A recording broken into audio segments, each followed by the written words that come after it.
restaurants valencians en rebre una estrella Michelin, cuina d'autor de la mà de Ricard Camarena, que no dubta en fusionar tradició i tècnica. Us vaig a preparar un menú especial per a pilots de Fórmula 1.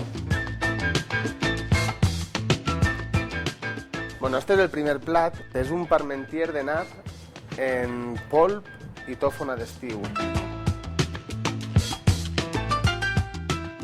Al llarg de tota la temporada, els pilars de Fórmula 1 necessiten menjars que siguin molt rics en carbohidrats i que tinguin molta consistència però que no porten grassa. I este és un clar exemple. Matèria prima tradicional que no per això oblida utilitzar l'última tecnologia.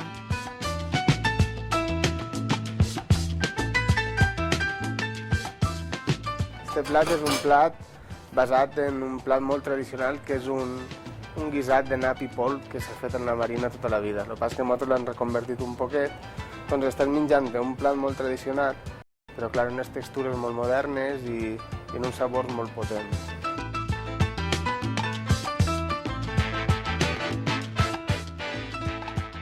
I després d'este gran aport d'energia, Ricard Camarena ens ofereix una alternativa per al dia de la carrera.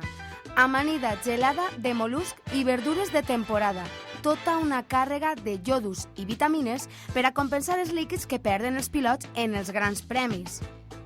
I és que Ricard Camarena sap el que suposa l'esforç de tota una carrera. Per a un cuiner, guanyar una estrella Michelin seria com guanyar un gran premi. No és guanyar el Mundial, perquè el Mundial no el guanyes mai en la cuina. Sempre tens que demostrar dia a dia i no és feina d'un any, és feina de tota la vida.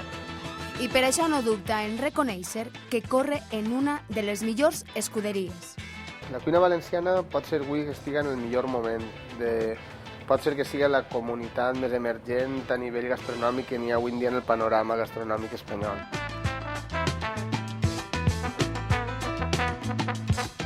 Bo, i per acabar, després de la carrera, un bon postre. En este cas, uno fet amb iogurt, cireres d'ací de la muntanya d'Alacant i eucalipto. Sols em queda dir que espere que guanyi el millor.